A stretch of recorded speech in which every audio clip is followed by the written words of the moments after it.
Hello. Everybody, Don Dittman from USGS, Great Lakes Science Center, as it says on my text. So, background, a little, I show up in New York with a new PhD, and they say, okay, what do you want to do with your new PhD? What can be done? And I said, you know, Lake Sturgeon restoration. So we go from there. And, you know, there are several different ideas, and it goes back partly to what Ed Roseman was saying, which is assessment and monitoring of management actions is primarily what I do. And I'm going to give you highlights of the work that I've been doing. I'm not going to give you, like, extensive, I'd be here till tomorrow if I talked about all the data.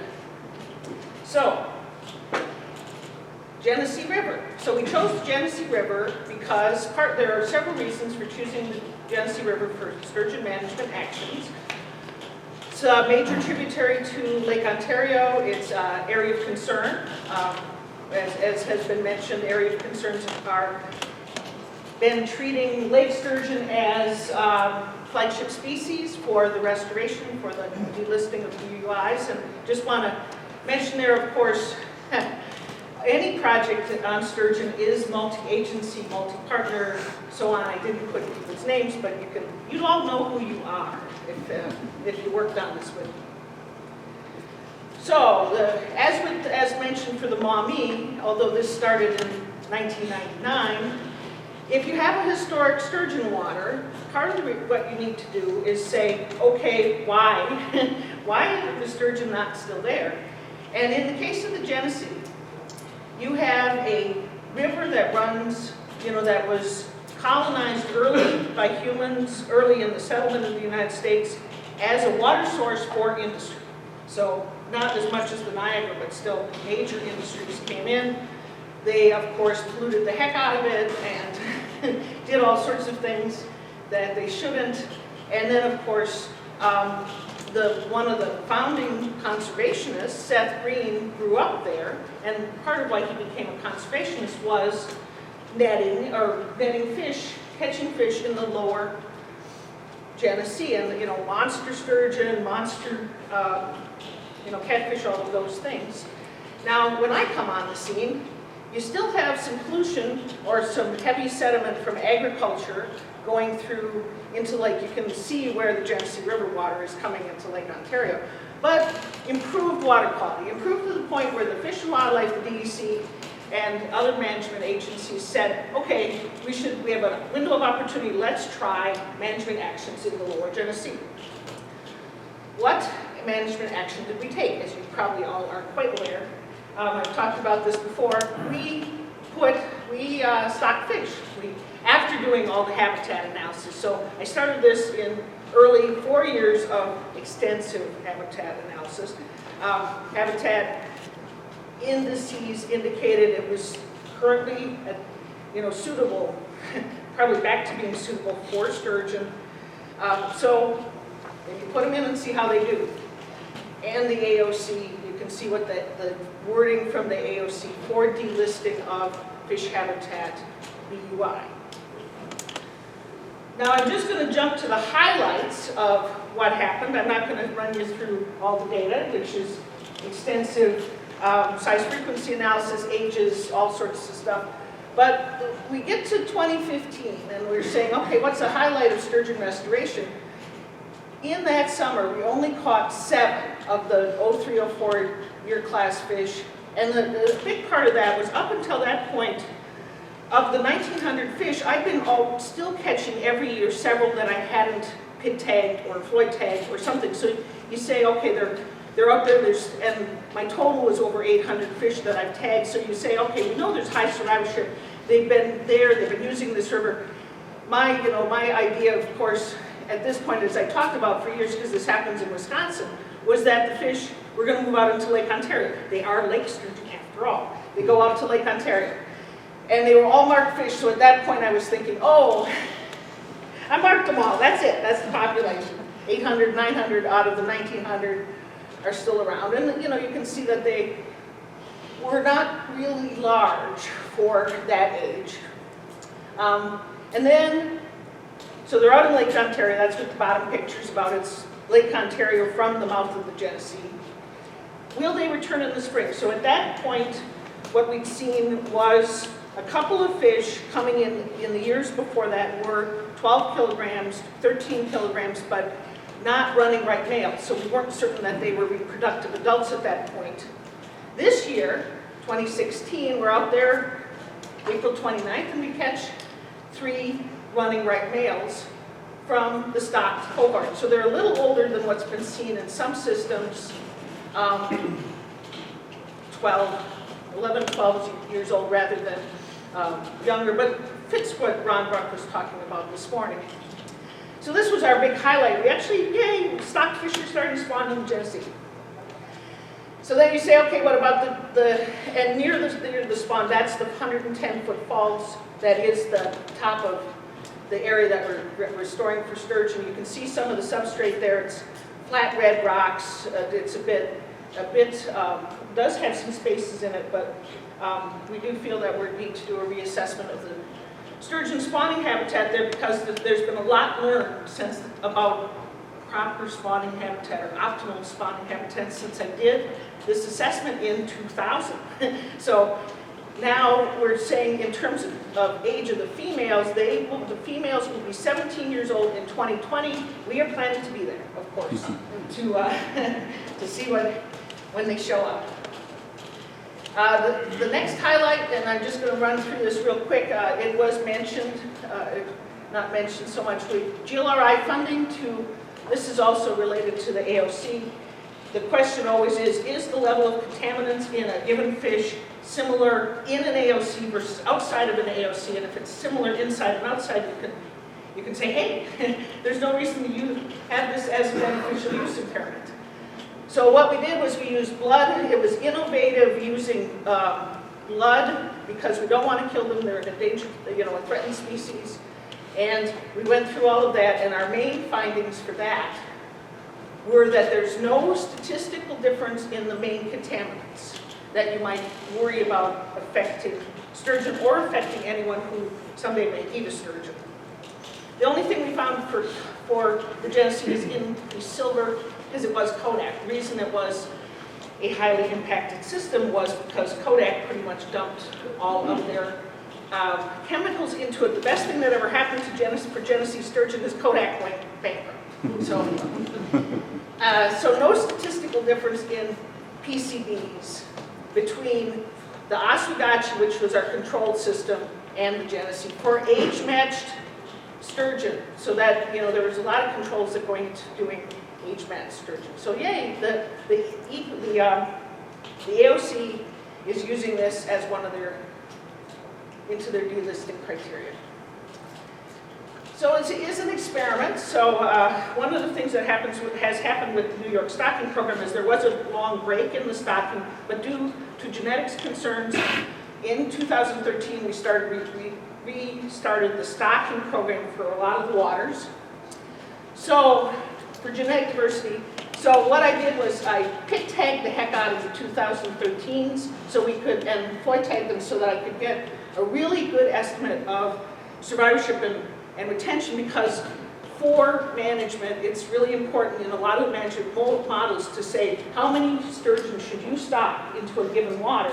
First and second year survival is one of the factors that seems to be quite important. So you can see there, in 2013 field season, the 2015 field season, I captured, all of us, a whole bunch of people, captured 161 of them with 45 recaptures. And this, with the standard models, this comes out to a 92% retention survival rate after 2 years. So that's what Lisa was talking about when she said a very high retention rate. And part of the reason I think is for this is the lower Genesee. You hear all the bad things about the Genesee. It turns out the lower Genesee is like heaven for juvenile sturgeon. It's partly dredged.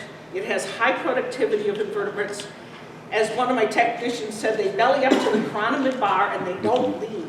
They just stay in here highly. You can see the rating on the HSI. is for that whole, most of the part of the lower Genesee is as high as Tim Haxton made the numbers go in his HSI. So that was a success. So the second part of my talk, which is what happened in the what's happening in the Seneca-Oswego River. So I'm working in the Genesee. It's 2005 after our first stocking. Doug Carlson comes to the office and sits in my chair and says, you know, a lot of people are catching or seeing sturgeon in the Erie Canal, in the Seneca-Cuban Canal. Can you go out, since my stated mission was assessment and monitoring of management actions, can you go out and assess this?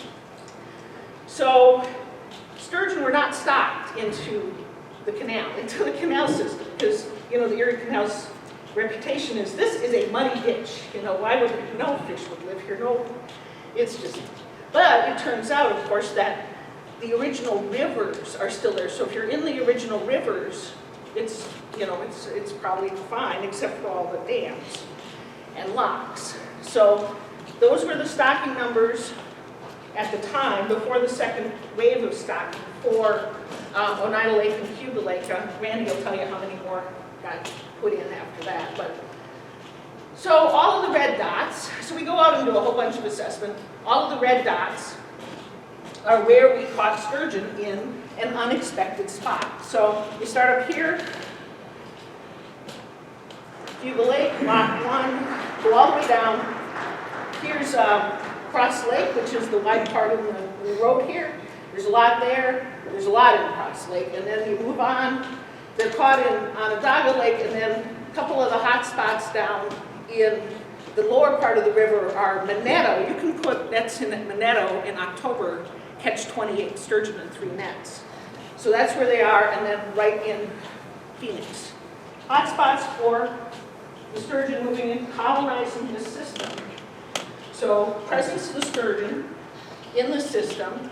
Just give you a couple of pictures here in terms of highlights of the, you know, what you consider success. We caught the first striped male in the spring of 2006. Now, as I already mentioned, we weren't looking before that, so they could have been there before that. But first time we went out at spawning time to look for right males, we found them at Mudlocks. The dam, that's the dam at Mudlocks, which is that first lock dam system that is right at Cuba Lake. And then, surprisingly, 1995 stock fish in 2012 was 25 kilograms. So you're seeing some fish that are growing at a very high rate, even in this system that's not Oneida Lake. So 2012 was our next big success.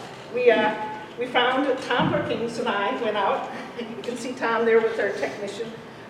Went out looking, you know, trying to catch pre-spawning females who should be coming to maturity. We did. We caught at the first one for the stock fish. It was at 3 rivers, the confluence of the Oneida River and the Seneca River, and we were, you know, how people were saying, people were smiling. I'm not surprised those two people aren't floating up above ground right there with that. Some interesting observations with these particular fish. You know, people talk about how often fish come to spawning beds. Coming up to the dam. There's one example I have here of, we caught this particular fish down in Cross Lake in October of 2009, caught it in June of 2010. It's a 60-65 pound fish. And then we caught it, I didn't put the pictures up, but we caught the same fish at the right time for spawning, both in 2011 and 2012. So this same fish came back for spawning 3 times in 3 years in a row. And this was, I thought it might be a female, but I think it did turn out eventually to be a male. Surprisingly, but so then the next step for the Seneca-Cuba system, you know, you say, okay, we're catching these, you know, bins full of sturgeon. They're in this system. Where are they going to spawn? We know they're coming up for, spawning, we did the habitat assessment at mudlocks, and we found that it was marginal at best. It's eroded. There's one area that's gravel, but then it's, because of the high flow rates in the spring there, it's eroded down to glacial clay, and they really couldn't figure out any other place that they were going to spawn. So with the fish and wildlife, Zai turned out to be the main guy who got this done. We went in and put in a spawning bed in shallow water. So this is very different from what's being done in some other places, more like some of this work in the St. Louis River. 10 to 30 feet of water, 3 to 10 meters deep. We put in 3 beds. They added up to a total of half an acre. And what we found this year, what we saw this year, so we're going out and doing the assessment. What we saw this year was 3 females and 15 males. And surprisingly, we managed to catch 2 of the females both pre and post spawning. So I could weigh them. And I could, using Ron Bruck's, some of his fecundity estimates and number of eggs per weight of eggs, I get, obviously it's probably big error bars around these numbers, but the number of eggs that were laid or released on these spawning beds at this point were 125 to 275,000. This fish that we caught here, which was a surprise, I'm not sure it's 21 years old. I didn't take its fin ray, and part of this we talked about before. I didn't want to stress it out too much. I didn't take its fin ray. We did take genetics. 140-pound female, 50 kilograms. If I catch it again, I'm definitely going to age it. But this fish, based on the regressions that are out there, 500,000 eggs could go on, went right onto these place spawning beds. Now, the last thing is the spawning beds. Some of them are doing pretty well, and one is being silted in. Now, so the highlights, these are some of the names of the specific people that have worked with this. And if you're in the general categories, you know who you are, as I said before. And our goal, of course, is these adult females coming into spawn, producing the next generation. Thank you.